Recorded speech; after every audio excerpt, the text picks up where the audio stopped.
I'm Logan Crawford, and right now on Spotlight, we're delighted to speak with Sherry Dee Lady, author of In Awe of It All. Sherry has always had a passion for writing, but it wasn't until later in life that she found time to put her thoughts into a more formal form. Her book is a collection of inspirations and life experiences. Through her writing, she hopes to bring new perspectives and add a smile to her reader's day. We're going to hear more from Sherry. We're delighted to have her on our program today. We thank the folks at Pro Isle Media for helping us put her in the spotlight today. And we ask viewers like you to support writers like her by subscribing to our channel. Sherry, thank you so much for joining us here today on Spotlight. You're very welcome. It's my pleasure. This is fun. It is fun. This is such a beautiful book you've written. How long did it take you to write it? Was this a compilation of works over a number of years? It is a compilation of works. I wrote weekly essays for 3 or 4 years, and then the actual putting together just was gathering them, putting them into chapters or themes, and getting my daughter to do some photography, and of course a lot of editing because I went through and did a lot of changing. Yeah, Exactly. but It must have been fun yeah, collaborating with your daughter on this project. right. It was kind of like the book came together by itself. It was sort of already written, but it needed organizing. Yeah. Well, I think the book is a reflection of your life. So you've been writing this life, this Oh story, yeah. chapter by chapter in a way as you've gone along, right?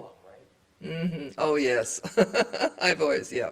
Yeah, because the subtitle of the book is Stories and Inspirations from a Spiritual Journey Through 8 Decades of Life on This Earth. Do you view Yes. life as a spiritual journey? Tell us a little bit about that. Spiritual journey. All of my life, I've been involved in spiritual work, one church or another. Sort of seeking, looking, and trying to find the right fit for me.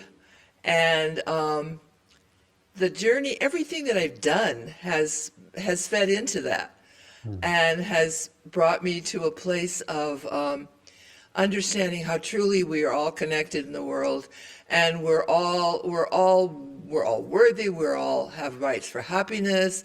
We all have that sort of thing. And these stories, as I've written them through the years, were kind of guiding me and teaching me. It was like me teaching myself, but the world teaching me too. Exactly. The Yeah. writing process is a great time to reflect upon everything in your life, really, don't you think? Yes, absolutely. And there's many things I've written that I've tossed away immediately. Either didn't want the world to see them, my family to see them, or they didn't meet my standards and they were just, thoughts put on paper. But some things stuck and were worth to me to rearrange, you Is know. there a And favorite in the book? I know it's like asking you to choose among children, but is there a favorite? a favorite book of No, a mine and my favorite essay in this book. I think I like one that's called "It's All About Banana Bread." Really, Mhm. I like that one a lot, and I like there's one I wrote that is about my son who was going through cancer at one time, and that one is special to me because it's towards the end of the book. Yeah, Yeah. but everything else has been a reflection back on my life. And I realized that through all my grumpiness at times, I've really had a pretty good life. Yeah. And so that's been the fun part of going back and reading these things, and saying, oh my gosh, Sherry, you had it pretty good. Exactly. Exactly. Yeah, Sort of like yeah. George Bailey when he realizes he truly did have a wonderful life, right? Yeah, Right. right. The movie, yeah, Nice to have yes, that aha moment. Tell me a very little much. bit about your essay on banana bread. Explain that for the audience. Um, on banana bread, a friend brought over some banana bread one day, and as a gift. And it was a friend that I didn't know really that well, and I was a little hesitant about maybe getting to know this person because I didn't understand them, and wasn't sure what their purpose was in getting to know me.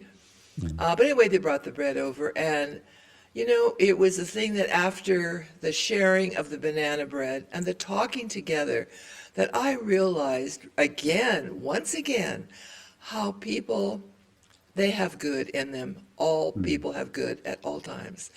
And eating a piece of banana bread with someone that you're just getting to know, and you have crumbs on the table and crumbs in your lap, and evaluating the banana bread itself, and talking about that was just a way. When it's all over, I thought, my gosh, I could have let this person not come into my life.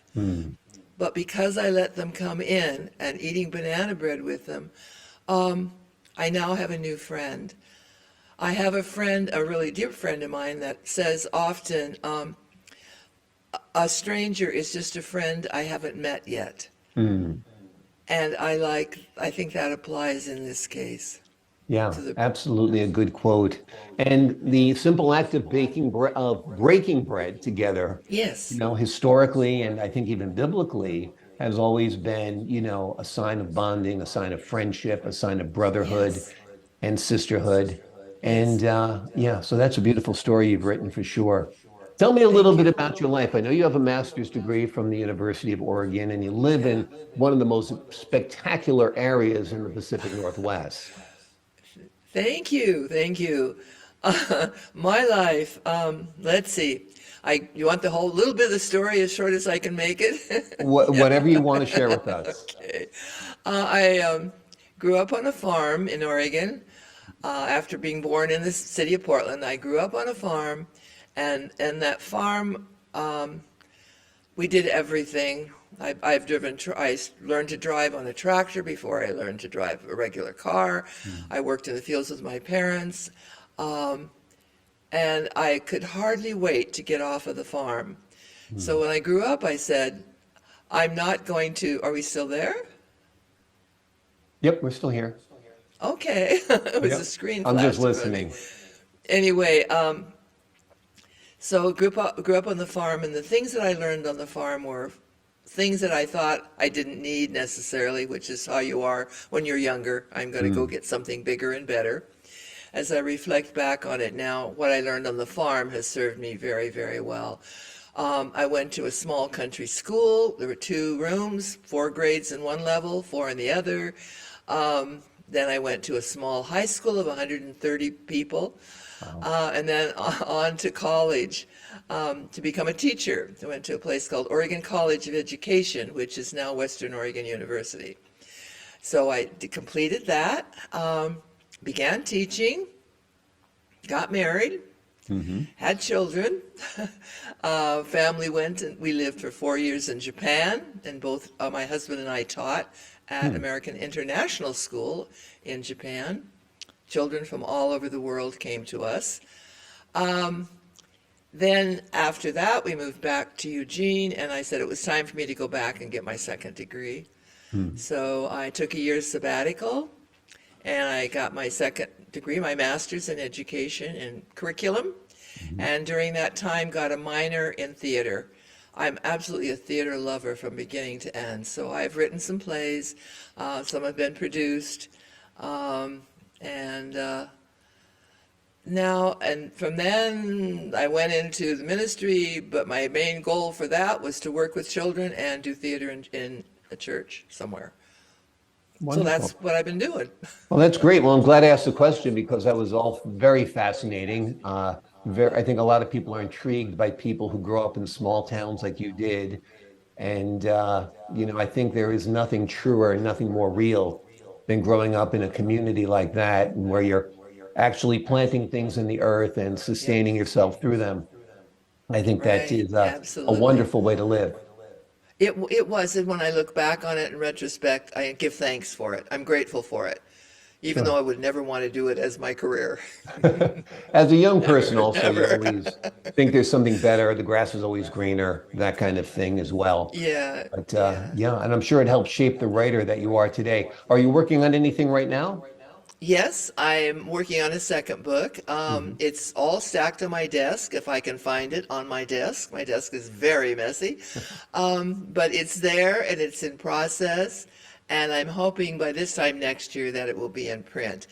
It will be very similar to this book in some more stories, but and some more photography by my daughter. but I'm thinking I might want to give it a little different twist, a little different emphasis, and I'm not quite sure what that's going to be yet. Okay, As well, I it's good work with it, to I'll know. figure it out as you go along. And again, it must be delightful to collaborate with your daughter once again as well. Are most of your Yes. photographs taken there in the Pacific Northwest? What? Are most of Most of your my photos. photos taken there in the Yes. Pacific Northwest? Uh-huh. Yeah. Yeah. No, not my daughter's photos. They were taken in various places on her travels. Hmm. She lives in Florida, and she's a camera aficionado, she loves doing camera work. Hmm. And wherever she sees something, anywhere from a flower to a bee on a flower or some scenery, she's really good at focusing in um, on smaller objects and making them look really good. Really Wonderful, good, yeah. wonderful. Well, Yeah. like I said, She, that's a delightful collaboration you have with your daughter, working with her on this book and your book that will be coming out soon. yeah, The name that will be of this coming book out. is Uh-huh. In Awe of It All, stories and Yes. inspirations from a spiritual journey through 8 decades of life on this earth. It is a beautiful book. It is a book Thank that will you. have you reflect upon your own life and see all the good that there are in people and in nature. Sherry, thank you so much for joining us here today on Spotlight. This has been a great, I've thoroughly enjoyed it. And I will turn 87 this fall, so I've got to get my book done. Well, it's hard to believe you're turning 87. It would be hard to believe you're turning 77. You look fantastic. And Thank you. I'm not just trying to flatter you, but you've got a young spirit, a young face, and a young energy about you. So I think you got plenty of time to get those books out. Oh, good. Oh, good. All right. Well, Well, thanks so much for joining us here today. And the folks at home, I'm Logan Crawford, thanking you for your time this time. Until next time on Spotlight.